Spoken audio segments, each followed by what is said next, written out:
Welcome once again to the Final Fantasy Tactics All Archers Run. This is Igros Castle, return for the final time. This is where we face off against Dicedarg and his Lucavi demon, or his Zodiac demon, inside of Igros Castle. We get Zalbag to help us during his human form. We have to defeat Dicedarg in his human form first with Zalbag's help, whatever good that is for us. He has a bunch of knights on his side. They're just pretty vanilla knights. I didn't even look at their stats. They seem to be pretty low hit points, so I'm guessing the ones that I plinked off here have robes on. It's kind of one of those random robed knights that you'll find throughout this game. I'm never quite sure why so many enemy knights have robes on. The advantages of robes just seem pretty small for what most knights are using them for. So anyway, we have to take out Dicedarg in his human form. We are using, again, the kind of the power setup, which is the Gastrophytus, bowguns, and bracers. So you notice our movement looks pretty clunky here. We have the base movement of 3. So it's hard for us to move around, but we don't suffer the height penalty that we would with longbows. So that they're really kind of a necessity here. So Ramza has really terrible compatibility with Dicedarg. We can barely touch Dicedarg with Ramza in his current setup. 50 hit points is all we can do in a non-charged shot from the Gastrophytus bow. Seems really, really, really low. So the bowguns, we can get there as long as we can have line of sight on Dicedarg. But if he gets too far from the edge, or if he gets behind one of those pillars or one of those lumps of stone on the bridge up there, we won't be able to get to him. We also have to be, 3 or 4 spaces away. Exactly 3 or 4. We can't do the aim behind him when he's on a different plane than we are. So just to kind of kill some time here, I plunk these knights out. I know it's a little bit of a disadvantage for CT, but I need Dicedarg to move into position anyway. And the other knights up there aren't going to be able to get to us unless they have some kind of long-range skill like Elemental or even Throw Stone or something. So those aren't all that dangerous to us right now. So Dicedarg is going to be in position to use some of his sword skill with that Defender Sword, and indeed he will go with Stasis Sword right here on 2 of my characters. Thankfully, the bad compatibility there goes both ways with Ramza, so he doesn't do very much to Ramza, but significant damage on the other archer. Zalbag gets his turn now. This is where Zalbag kind of gets his redemption, returns from a bad guy to a good guy.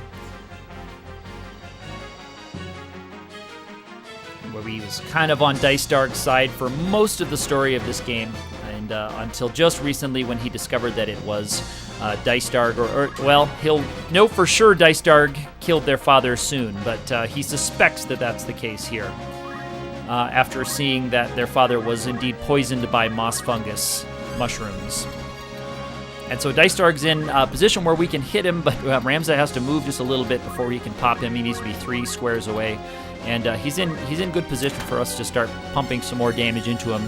Zalbag is jumping, and here is Zalbag's jump attack. That will assist us in getting him down low enough to transform into his demon form. You can see our other archers are able to do much more damage, make that much more advantageous for us. And there indeed goes Dicedarg's human form. The knights are going to get out of here. Zalbag is going to be transported to hell, so he says, as they say. And then we're going to be fighting the Lucavi demon, the green demon, Adramelk. I think you say it, Adramelk. I can't remember what his job class is. Adramelk's job class.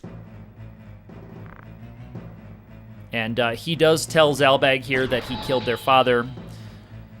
And then he teleports Zalbag off to hell. But that's not the last we'll see of Zalbag, I believe. We see him as a vampire form later on.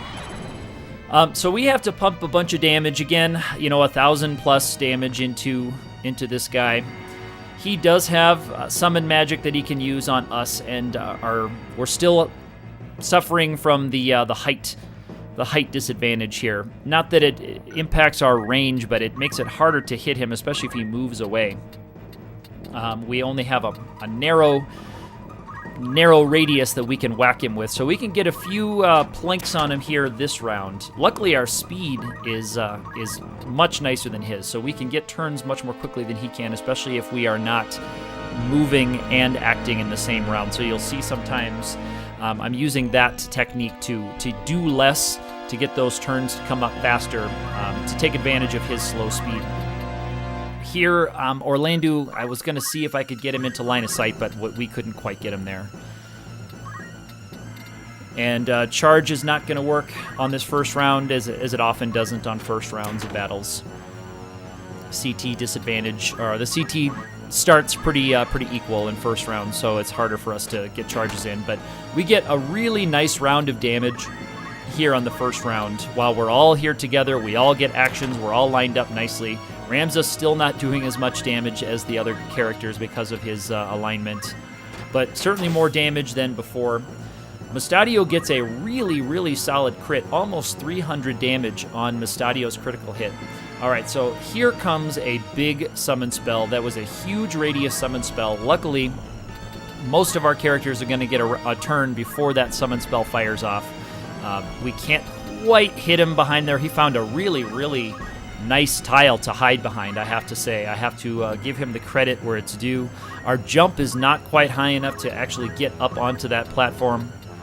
We have a good jump, good base jump, but I'm thinking even with Germanist boots, we wouldn't be able to get up there. Is that about a 6 height jump? Something like that, 2 to 8, I think would be that jump. So I think that's even too high for us to go with Germanist boots. So here comes Odin. Odin's going to do solid damage. 3 characters hit, and one of our archers taken out. Mustadio gets a speed save. So now we got to try to work our way around to where we can hop up there. You do have a way to get up onto that level from the other side of this platform here. Orlando is looking to see if he can get line of sight, but again, just can't quite get line of sight on that monster. So we're chasing him around a little bit. Now, he's going to come down here and do something kind of surprising. He must have found, all right, I can just plink Orlando with just a regular old vanilla physical attack if I just jump down there and take him out. But that move is going to be his downfall.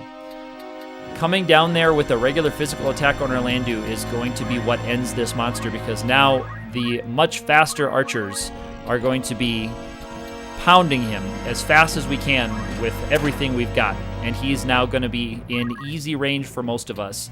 And here's where you see our speed advantage by this third round or 2.5 round of action. We're really getting a lot more actions because he plinked Orlando several actions ago, and we're getting, as you can see, multiple actions before he's able to turn around. So here's Mustadio getting a second attack on him without him moving, and there it was. So the physical attack on Orlando was indeed that monster's final action. After that, we got 2 hits from Mustadio and my other archer, and that was enough to bring him down. So Mustadio, kind of the MVP of this battle, with a huge 300 damage crit, and then those 2 160s there to finish the job. So there goes Igros Castle, and that sets us up going to some of the final gauntlet battles of this game.